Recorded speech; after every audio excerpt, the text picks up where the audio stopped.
Yo guys, check! Kamusta kayo mga idol? Good morning, tanghali na mga lodi. Magsigising na at magkumain na kayo. Ayan, yung ano na sinabi eh. So disclaimer muna tayo.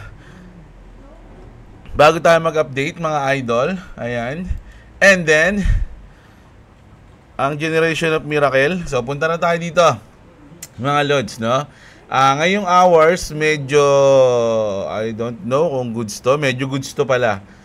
Pero sa day natin, goods din. Nako. So, maraming mga almost 2 digits na. H-bar. Kronos, grabe pala. Kaya pala nakita ko, medyo umangat yung Kronos natin. Goods na goods pala yung Kronos, mga lodi. Yung player naman na gusto kong magkaroon, kaya lang wala sa BitGet. So, ayan, umaangat po siya. Ayan ha, madami. XDC, medyo nasa green tayo ngayon. Ngayon, sa hours natin, H-bar ang natira, yung iba konso, no? Ayan po yung nangyayari ngayon, mga lods, no? So puntahan natin yung trade natin kagabi. Nako, naiwan.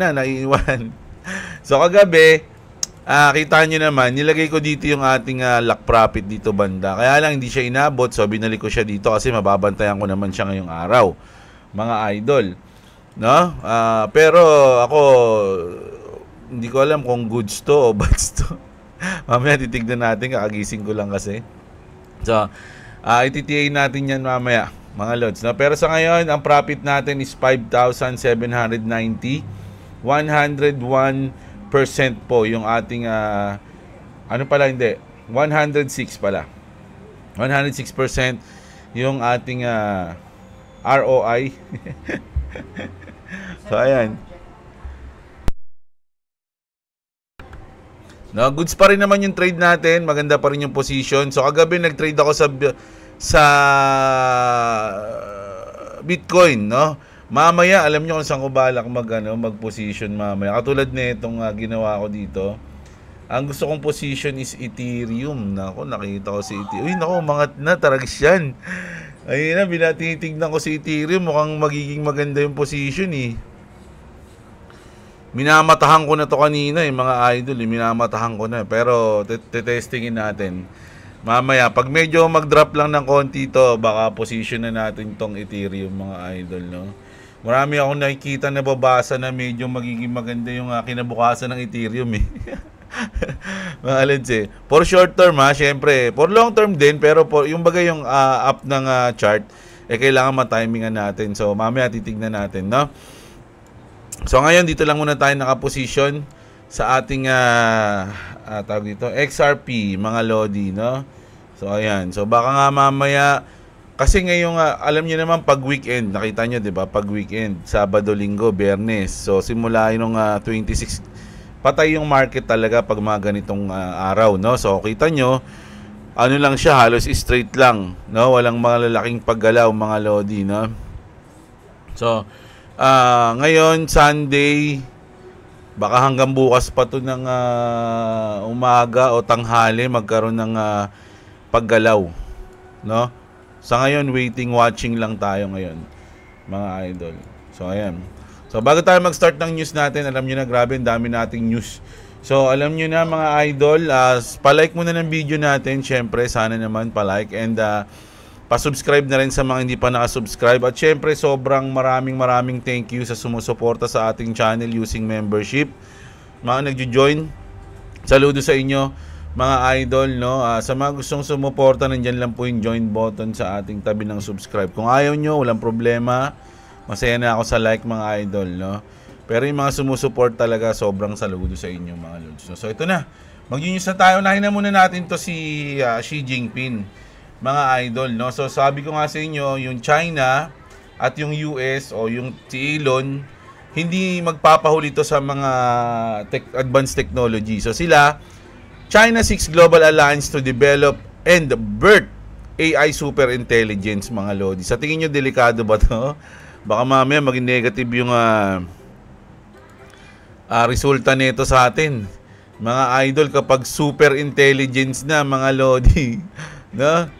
Ayan. Tapos dito naman, speaking of China, China announces BRICS will soon take steps to reduce reliance on the US dollar. So matagal na nilang sinasabi to, pinaplano to, o ginagawa na siguro nila to, lalong-lalo na sa BRICS, mga Lodi, no? Yung mga membro ng BRICS, mga idol, diniditch na nila yung US dollar, which is Brazil, Russia, India, China, tsaka South Africa. So, matagal na nilang gustong gawin yan. At ngayon, parang ongoing na siguro, mga Lods, no? Ano na kaya ang kanilang igagawing ano dyan? Yung papalit nila, kumbaga. 'Di ba? Siyempre, hindi naman basta-basta yan kasi matagal na nilang ginagawa yan. Kumbaga, yung regular na nangyayari, hindi mo pwedeng baguhin ng biglaan yun. So, dahan-dahan nilang gabaguhin yun. Ano kaya ang ipapalit nila dyan, mga Lods? No? Kung ayaw nila ng dollar, anong gusto nila? Yuan, Russian money, hindi ko alam. Di ba? O baka naman digital na, mga idol. No? Digital money na tayo. Kasi papunta na tayo dun di ba? So ito mga idol yung next news natin. Napakainit ng balita na to mga parang meron silang natuklasan. Yung FBI Deputy Director na si Dan Bongino o something like that says the findings from their deep state investigation have shaken him to his core. No, yung natuklasan niya parang nagulat siya, hindi siya makapaniwala. Claiming the truth is darker and deeper than anyone imagine, mga idol, no? Sabi niya pa, what I've uncovered, sabi niya, has changed me forever. This isn't how a republic survives. Only witnessing crimes against children can shake a man this deeply. No, kasi nagbigay siya ng nagbigay siya ng mahabang comment dito. Sabi niya naman talagang iimbestigahan nila yan, no? At ang lalabas ay ang truth, no? Not your truth, not my truth, but the truth, sabi niya, no? So ayan mga Lodi, talagang siya, nagulat siya sa mga natuklasan niya. Sa tingin niyo ano yung mga natuklasan niya na talagang tumayo yung balahibo niya at hindi siya makapaniwala, mga Lodi, na mga crimes, no? Sabi nga dito, only witnessing crimes against children can shake a man this deeply. Alam niyo mga idol, kung alam niyo yung adrenicum ba yun, o adrenicum, o yung basta ano yun crime yun sa mga bata, no, mga Lodi. Ito, ano to, parental guidance. Mga Lods, no? Napanood niyo na ba yung napanood niyo na yung Sounds of Freedom? The Sound of Freedom. Wala pa lang yun. Sounds of Freedom lang. Eto mga idol, no? Ang si Jim Caviezel kasi yung bida dito. Yung gumanap na Kristo sa Passion of the Christ. Kilala niyo ba yun? Si Jim Caviezel. Napanood niyo yung Passion of the Christ, si Jesus Christ dun. So, etong movie na Sounds of Freedom, mga Lodi, 2018 ata to, 2016, nakalimutan ko na Dapat, ipapalabas na to noon, 2016 or 2017, correct me na lang. Dapat ipapalabas na to noon, kaya lang maraming kumontra ng mga mayayaman, mga kilalang tao na malalakas yung impluensya, kaya hindi pinalabas to. No, pero, noong bandang 2023, ayan na, 2023, pinalabas na siya, hindi na napigilan. Mga idol na naipalabas nila yung movie na to, yung Sound of Freedom. Alam nyo ba kung ano ang istorya nito? Ito yung mga kinikidnap na mga bata, mga idol, tas ginagawang something, no? Mga ganun. So napakaganda ng palabas na to, mga idol. Ito is based on true story to, mga Lods. Yung pulis na yan, yung ginanapan ni Jim Caviezel, napakaganda niyan, mga idol. Nakakaiyak yan, mga Lods, no? Kung paano niya talaga hinabol yung mga kinikidnap na bata. At ang tanong, bakit kinokontra yung movie na yun? Wala, ayaw magpalabas dun. Pag hinanap niyo yung mga reaksyon ng mga sikat na artista sa palabas na yan, malalaman nyo, mga Lodi. Nag-comment dyan sila sila, basta marami nag-comment dyan, sila Mel Gibson, sila basta marami na dapat talaga ano yun. Yung movie na yun parang nakapagmulat na maraming mga bata talaga yung nawawala, kinikidnap at ginagamit, mga Lodi. So balik tayo dito sa adrenicum, mga Lodi. Anong tawag doon? Ano ba spelling dun? Kasi ano yun. Ito.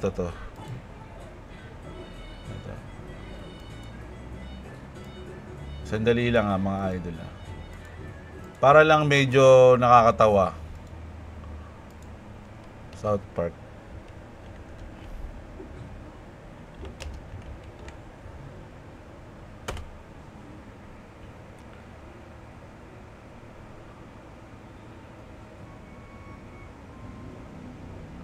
Wait lang, ito ba yun? Ito, may may clip kasi yung South Park mga idol tungkol dito mga lodi sa Adrenochrome, no? Adrenochrome pala, putik yan, sorry, Adrenochrome. So, ayan, no, parang ito yung pinakita nila mga idol, no, yung mga dugo ng mga bata. Ayan, ginagawa ng mga mayayaman, no? Iniinom nila. Barack Obama pa dyan, no? So, iniinom ng mga mayayaman, no? Parang ganyan ginagawa sa mga bata. Pero, pag pinag-aralan niyo yan, mga idol, no? Pag pinag-aralan niyo yung paggawa nun, mga lodi, mas nakakatakot. Kasi yung Adrenochrome, mga lodi, di ba alam niyo yung sinasabi na ini-inject para magpabata ka, yung kinukuha sa fetus, nakalimutan ko yung pangalan na naman, taragis siya, nakalimutan ko yung pangalan. Yung ginagamit, sabi nga nila, inaano daw ni Enrile. Inaano daw ni Enrile yun eh. Basta yung sperm cell, sperm cell, sorry. Stem cell. Parang ganun.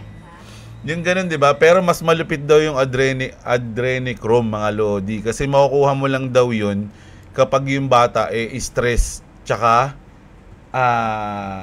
may adrenaline. Nagpo-produce yung katawan niya ng adrenaline tsaka stress, no? So paano mo gagawin yun? Once na kunyari tinakot mo yung bata, 'di ba matatakot siya, may stress siya. Kaya lang yung adrenaline hindi mo makukuha yun kasi na-stress lang yung bata eh. So paano mo malalabas yung adrenaline, sabi? So kailangan mo siyang torturein. So torturein mo yung bata para malabas yung adrenaline niya, tapos malabas yung stress niya. Tapos yun yung parang nagmi-mix yun para maging Adrenochrome eh. Ayun yung iniinom ng mga nakakatakot yun, mga idol. Ay, nakita ko yun, napanood ko yun eh, mga load sa documentary kung paano daw yun, ganyan. Di umano sa YouTube, napanood ko. Ay hindi, sa Netflix ko ata napanood yun na documentary. O hindi ko alam eh, basta marami kasi yung pinapanood. So ganun. Isipin nyo mga idol, ginagawa nila yun sa mga toddlers, sa mga bata, no? Para lumabas yung ganung chemical sa katawan nila, yung Adrenochrome. Mga lods, mag-produce sila ng ganun. Kailangan nilang torturein yung mga bata, mga idol. No? So siguro ayun yung natuklasan ni Dan Bongino. 'Di ba? Kaya sabi niya hindi siya makapaniwala, nagbago siya simula nung nakita niya yung mga ganung pangyayari. So ganun yun mga lodi. Para siya nakapanood ng Black Tape. Alam sa Ghost Fighter, yun ninakaw ni Vincent. Yung napanood ni Sensui, kaya siya nagbago. Ayun yun. Ginagawa ng mga tao sa mga bata, mga idol. Naku, nakatakot. Ayoko isipin yung mga ganyan. Maano pa naman ako sa Kaya lang nung pinapanood ko yun, nung pinapaliwanag yun, nung pinapanood ko sa dokumentar, taka na tumatayo talaga yung balahibo ko. Sabi ko, grabe naman yun. Grabe yun. So, malamang ayun yung napanood nito o nakita niya o nalaman niya, kaya sana magtagumpay sila, merong makulong, no? Kalala niyo na kung sino to. 'Di ba, sa Shadow pa lang. Tsaka nakita natin kanina sa South Park. Andun siya. So, hindi natin alam na kung naman mga idol, sana nga magkaroon ng hustisya yung mga tao, no? Pag napanood niyo yung Sounds of Freedom, mga idol, nakakaiyak yun mga lods, kasi talagang pinilit ni Jim Caviezel na kahit anong mangyari, sinugod niya yung makuha lang yung bata, yung anak nung something, no? Pero may sarili siyang anak tas pulis pa siya nun, tas tinanggal pa siya dahil nga ayaw na ipurso niya yung kaso na yun, tinanggal siya bilang pulis nun, pero tinuloy niya pa rin. Ang lupit nung palabas na yun, taragis yan. Highly recommended yun mga lodi. No? So ito na, mag-news na tayo ng crypto. Yan. Una pa lang news natin, nakakaano na, grabe na, no? Antindi. So bago tayo mag-news ng crypto, wala pang crypto exchange dyan, ha? Dyan yung ating link mga lodi ng BitGet sa description, mga lodi. No, ay, hindi pala BitGet yan. Hindi ko pala pinopromote yan, mga lods. No, basta meron lang tayong link dyan sa mga gusto lang gumamit. Mga lods. So, ayan. Punta na tayo dito. Nako, masakit sa puso yung balita natin. Pero masakit din nata sa puso to ng mga Pi community. Oh, Picoin tumbles despite mainnet launch. But millions still back the project. No? So, kahit na may mga talagang bumagsak yung Pi kahit na naglabas na sila ng mainnet, no? Marami pa ring tumatangkilik, mga idol, no? Sabi dito, check natin 84% mga lodi bumagsak post mainnet. Here's why it is still has millions of supporters, no? Kahit na bumagsak, marami pa ring supporters yung ating Picoin. Maski ako nagmamain pa lang. Kasi parang tuwing umaga, ay na yung oras ko simula dati. Tuwing umaga, chinecheck ko yung BitGet ko, tapos chinecheck ko yung Pi. Tapos minamain ko na yun, kahit walang, kumbaga automatic na sa akin. Ang laki na nga ng Pi ko, 2,000 na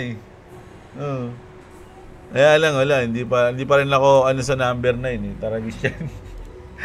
Sabi dito, key takeaways, Picoin explosive $3 debut quickly unraveled, no? Due to extreme overvaluation and profit taking by early users. So kasi nung lumabas to, nagkaroon siya ng price sa mga crypto exchange, umabot ng $3 at nagkaroon na ng pagkakataon yung mga iba, lalo na yung mga, hindi ko alam yung mga old school kasi yung mga OG ng Pi malamang hindi magbebenta yan siguro yung mga na-udyok lang o something na bago lang sila. Di ba? So, sila take profit, no? The coin's 195 billion plus fully diluted market cap left little room for error, making a crash nearly inevitable once trading began, no? So, began. So, only 14 million out of 60 million plus users passed KYC in time to access or sell tokens. Isipin yan mga lodi 60 million yung users, 14 million lang yung pumasa sa KYC, at kasama ako sa hindi pumasa o hindi pa nakakapasa. Ganun. Despite the price collapse, Pi still commands millions of active users, real-world merchant adoption in 155 countries, and over 70 apps builds in its ecosystem. So, marami pa rin, no? Kumbaga, overall, marami pa rin sumusuporta sa Pi. Million pa rin yan, mga lodi. 60 million pa rin yan, no? So, kaya hindi pa rin sila nawawalan ng pag-asa. Sabi niya ito niya, effing devs is still not giving the ambassador reward. So, ayan mga idol siguro, ang laki din ng confident ng mga developers ng Pi na kahit na medyo wala silang ginagawa o something na ganyan yung itsura ng coins nila, confident pa rin sila kasi alam nila na ang dami pa rin tumatangkilik sa Pi. Mga lods, no? Million pa rin yung tumatangkilik. Kaya kahit hindi, marami pa rin yan. Kahit bumagsak pa, marami pa rin yan. Ganyan naman yung mga tao. Once na naging devoted na sila, wala na Kahit na ano pang mangyari, nandun pa rin sila, mga lodi. Ugali na ng mga tao yan Pag naumpisahan na nila doon, automatic kahit na ano mangyari. Ano ba yung Pi ngayon? Ano ba yung tsura ng Pi? Check nga natin. Baka kailangan natin mag-trade dito. Ay, grabe, 0.4 mga loads. No? Nandito na siya sa floor Kung tutusin mga idol, ano na to, floor. No? Ito na yung ilalim ng Pi, mga loads, no? Kumbaga, saan Saan ang pinaka sa tingin mo dito? 0.3? Sobrang lalim na niyan. Parang wala nang Pi, walang kwenta talaga yan pag umabot pa yan dyan. Pero hanggang nandito pa siya, medyo pa to. May buhay pa. Kumbaga, tumitibok pa. Pero kung sa mga kung talagang solid ka, mga lodi, at naniniwala ka sa future nito, tangina, bottom na to. Mga idol. Kaya lang nakakatakot kasi, di ba? Pero nasa bottom ka na niyan, Imagine, mga idol, magkaroon ng bull market. Marating niya lang yung all-time high niya. Ilang X yung aabutin mo diyan. Pag naglagay ka ng pera diyan, spot butik yan, solid ka na. Pero wag niyong gagawin, Mag-aral kayo mabuti, wag kayo makinig sa akin. Kinakausap ko lang yung sarili ko.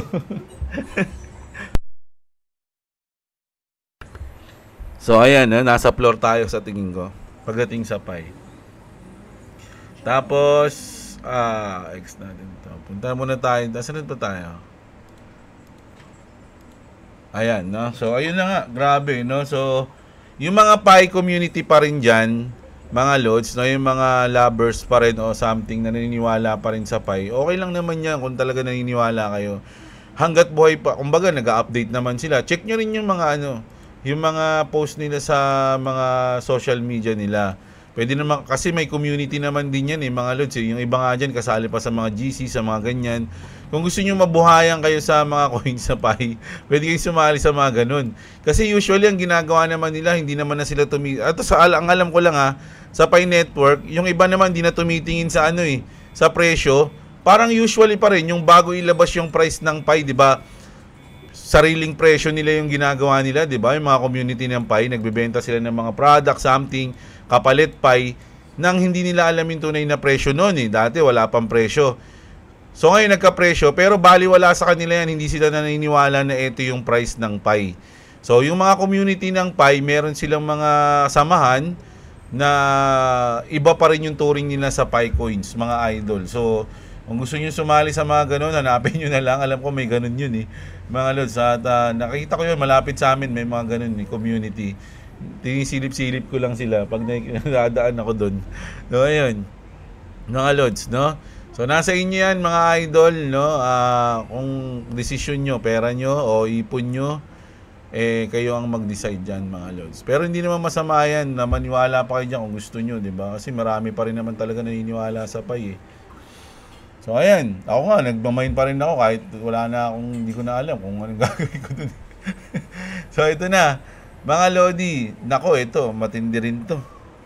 Over 913,000 Ethereum, mga idol. Worth 3.4 billion. Lost to user error. Nako, nagkamali ka lang, nawala na lahat ng Ethereum mo. Nako, nakakalungkot to mga idol. Kung sa akin nangyari to, nako, anong gagawin ko nito? Mamumundok na lang ako. Isipin nyo more than 5% of all Ethereum is permanently gone. If including EIP 1559 burns, says Coinbase ESEC Grogan. So grabe yung nawala sa kanya mga idol, 913,000k ng Ethereum. Kaya eto tinanong si Grok kung totoo ba to? Yes daw, di ba? Per Coinbase Director Connor Grogan's analysis na is lost forever due to user error and bugs, including 5.32 million Ethereum burn. Grabe, no? So, kaya, alam nyo, pag nagpapasa ako ng mga address, lalo na pag sa malalaking, transaction, kinaka-copy-paste ko muna yung mga address na yon sa notepad. Tinitignan ko kung tama. Talagang double, triple, fivefold X. Triple check, fivefold check mga idol. Kasi pag nagkamali ka doon, nako, mawawala na yan mga Lodi. Lalo na kapag malaki. Lalo na pag XRP. Ingat ako sa XRP kapag ita-trans ako yun. 10 dobling check yun. Mga idol. Isipin nyo, 913 Ethereum, 3.4 billion. Nawala lang. Dollars. Oh my God. Bayad na sana yung utang ng Pilipinas dyan. Winala niya lang. Grabe mga idol, no? So, mag-ingat kayo At, syempre, na-burn niya ng Ethereum. So, dapat lilipad yung Ethereum pag gaganto Di ba? Check nga natin si Ethereum, mga Lodi. Kaya pala medyo mga... Grabe, no? Si Ethereum, mga Lods, medyo... alam ko nung nag-umpisa pa lang ako mag-crypto noon, tanda ako, naabutan ko pa si Ethereum ang nasa 50-60,000 plus, mga ganun. Na peso sa mga Lodi, no? So, max nga natin. 60,000. Mga dito banda yun, 2022. Ayan, mga dito banda, Mga idol, 60. 50, nag-50 pa yan. Alam ko, nag-50 pa yung banda. Naabutan ko yung 50 niyan, mga Lods, Dito banda. Ayan, mga 58, Ayun, matinaw ng binyag niyan eh. Tapos napag-usapan namin. Tapos chinek ko yung CoinJ ko. Nasa 50, 58, ganyan. Sabi ko, nasa 58? Eh, grabe, tirip din ha. Tandaan ko yung kwentuhan namin. So, isipin nyo yun ha. From there, kung nag-invest ako sa Ethereum, wala akong Ethereum nun eh. Ang alam kong coins ko lang nun, SHIB eh. SHIB, Gala, B-Chain, mga ganun yung mga ano ko nun, SLP. Ganun pa lang yung ano ko nun, mga coins ko nun eh. RON, AXS, puro sa Axie. Tapos meme coin, SHIB, ganyan. So, ayun yung mga coins ko dati, no? Hindi ko pa alam talaga dati. Naniniwala pa ako dati sa mga gaming coins, eh. So, ngayon, medyo ano na tayo. Hindi na. So, ito, Cyberpunk legend Adam Back says, Adam Back. Ang palido niya, Back, no? Si Adam Back says, every altcoin is going to zero. None of them never owned one, sabi niya. They're all going to zero, sabi niya, mga idol. So, ano yung coins niya? Bitcoin lang ata, mga idol. Pero sabi niya, ayun yung sabi niya. All the altcoins will going to zero, mga lods, mga lodi. So, si ano yan Cyberpunk legend. So, may ko kung anong trip niya sa buhay. Pero, naniniwala naman ako dyan. Kaya sabi nga ni Brad Garlinghouse, di ba? 99.9% ng mga coins is magiging zero. Yung 1% lang yung kailangan mong hanapin para doon ka mag-invest, no? Ayun yung sinabi dun. Sinabi niya Brad Garlinghouse mga lods, no? Sipin nyo, ba't niya sasabihin yun? Sasabihin niya ba yun kasi mawawala yung coins nila? Siyempre hindi. Siyempre kasama yung coins nila sa hindi mawawala, kaya niya sinabi yun eh. Di ba? So, kayo nang bahala dyan, mga lods. Ang iniisip ko tuloy, nag-iipon pa naman ako ng maraming coins ngayon, no? Big sabihin, mawawala rin pala yung mga inipon ko. Mag-all in na kaya ako.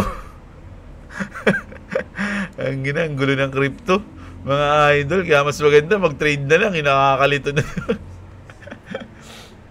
Hindi na natin alam kung saan tayo lulugar eh. Mga idol eh, no? Saan na nga? Tingnan ko nga yung trade ko. Para sumaya naman ako. O, ayan. Nasa, magkano tayo? 6,500, man. So, ayan yung trade natin. So, punta na tayo dito kay Jerome.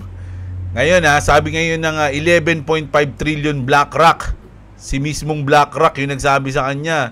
Hindi tao, si BlackRock yung nagsabi. Says, Fed Chair Jerome Powell should lower interest rate. No? So, isipin nyo, ngayong linggo na yan. Webes o Biyernes, ano bang araw yung 31? 31, Webes nga, mga lodi, ng madaling araw, alas 2 ng madaling araw, magsasalita si Jerome Powell. Simula niya ngayon lang siya, sa Webes siya magsasalita, unang-unang magsasalita simula nung nag-usap sila ni Trump. Di ba? Simula nung dinalaw siya ni Trump, sa Webes na siya magsasalita. So ano sa tingin nyo? Susundin niya ba si Trump? Mga idol, ang dami nang nagsasabi sa kanya na mag-cut na siya ng rate. Once na mangyari mag-cut siya ng rate, pag umabot yung trade ko doon, halimbawa, gumalaw-galaw lang dito yan hanggang Webes, doon ko na to i-take profit.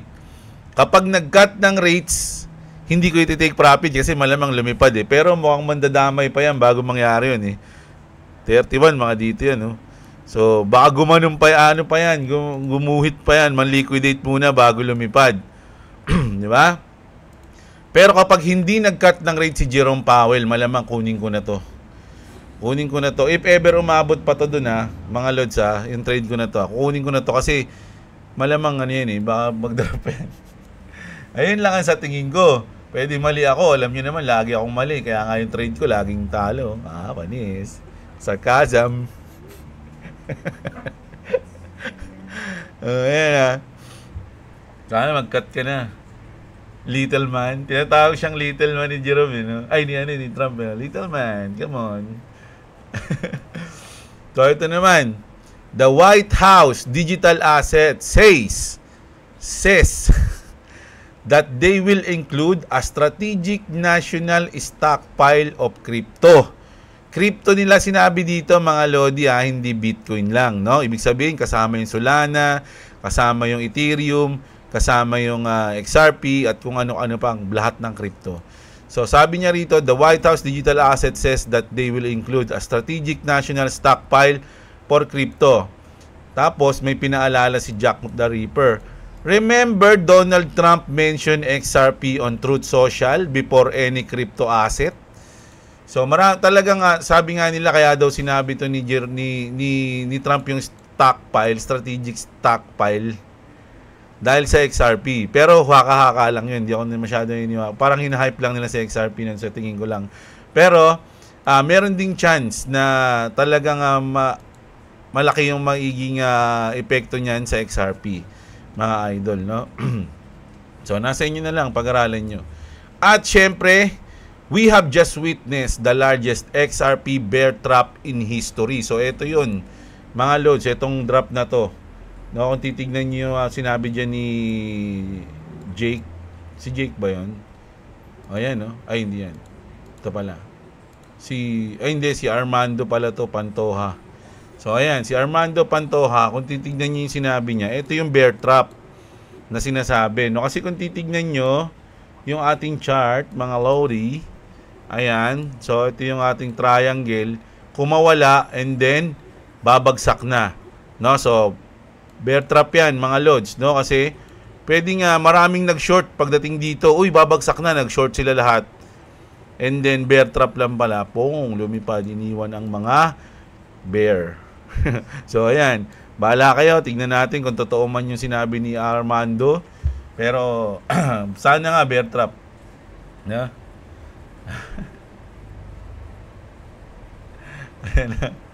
Ang dami na naman sa comment section na kaaway nyo. Maraming galit dyan kay Armando Pantoja kasi ano to parang sobrang niyang hinahype si XRP. So merong sinabi dito, pakinggan muna natin si Brad Garlinghouse. Sabi ni Jake, ito pala si Jake, no?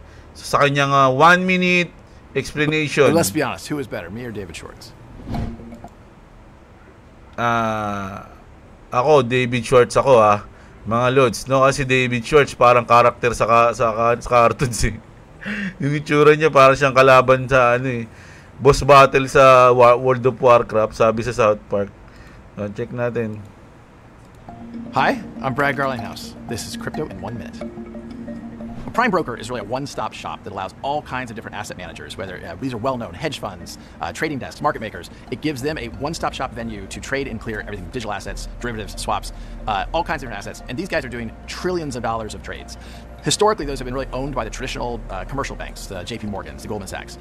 Banks now don't do, well, new players like Hidden Road, a company Ripple bought recently, is new to this space, and they're growing very quickly by serving that same market, but also including digital assets as part of the mix.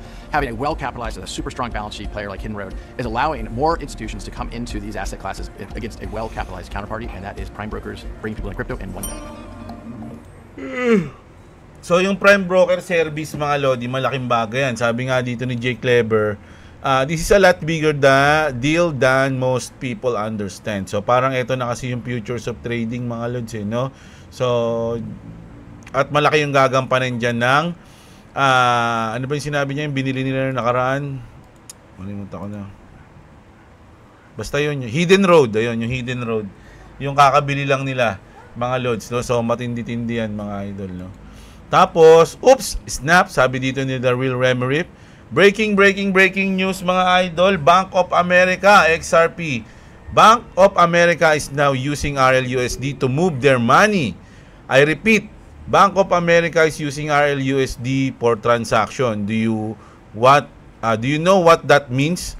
It means XRP has to be used for every transaction. It is backed by Bank of New York Mellon and integrated with River and OpenPaid. Told you something big is coming. Just buy, hold, secure. O mga idol, no? Sabi din ni Real Remerip. So, syempre, adoption yan.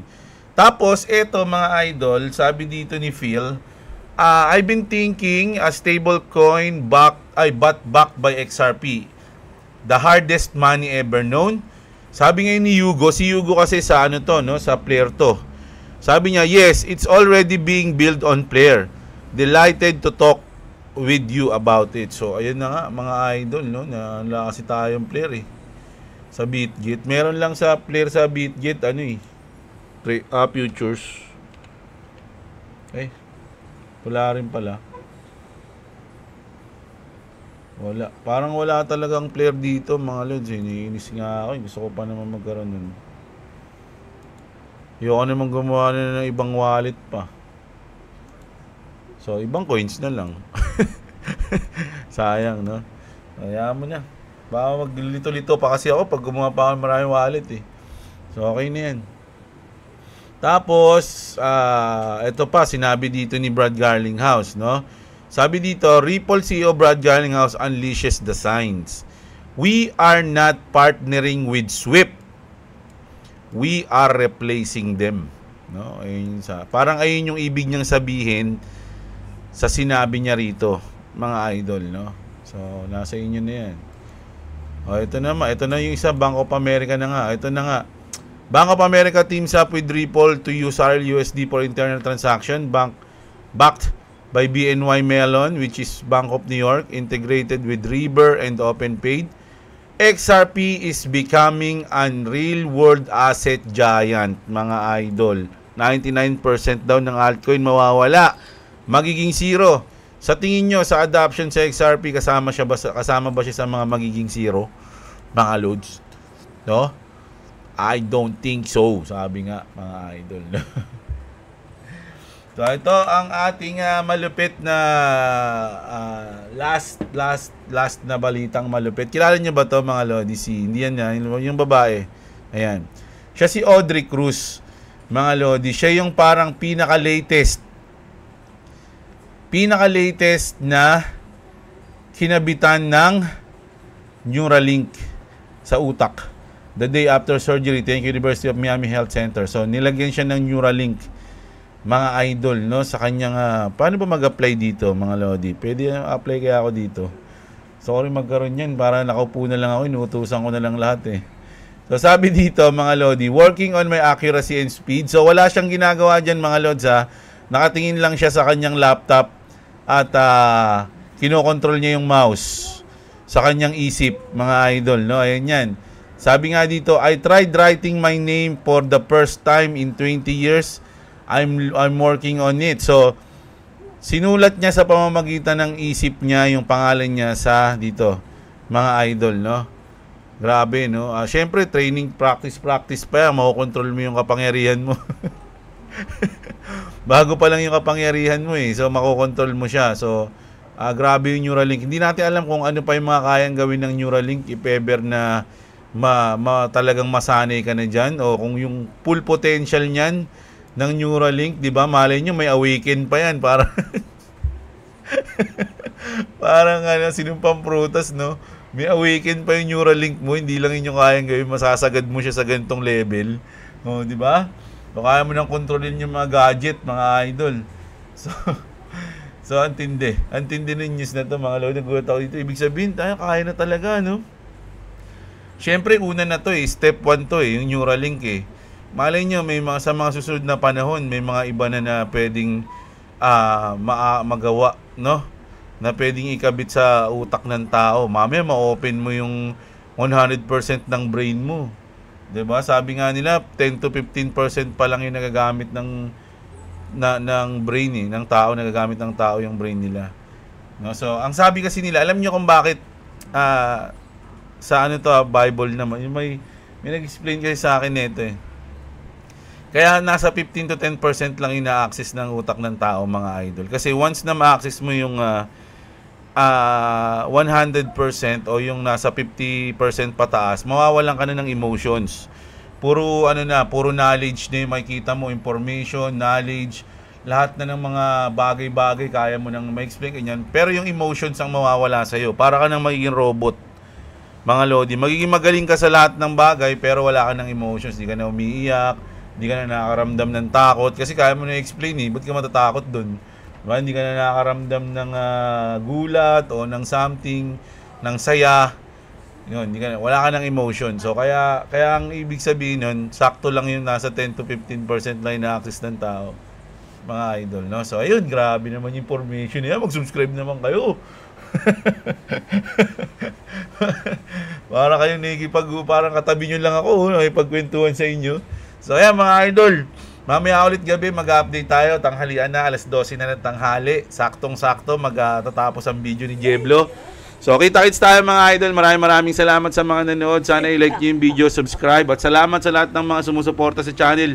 Dahil sa inyo, nag-update tayo ng video 2 times a day dahil sa mga sumusuport. I love you lahat mga idol. Kita-kits. Magandang araw sa inyo at What's up, what's up? Subscribe to Clubs TV. Subscribe to Jeb Love. Want to subscribe to me? It's a link in the description. Also, I am Seek. That's not my name. My name is Chloe. It's not Seek, okay? Okay? pero okay ka na. You feel better na. Yeah, I do feel better. But you're not gonna be mad, okay? Oh.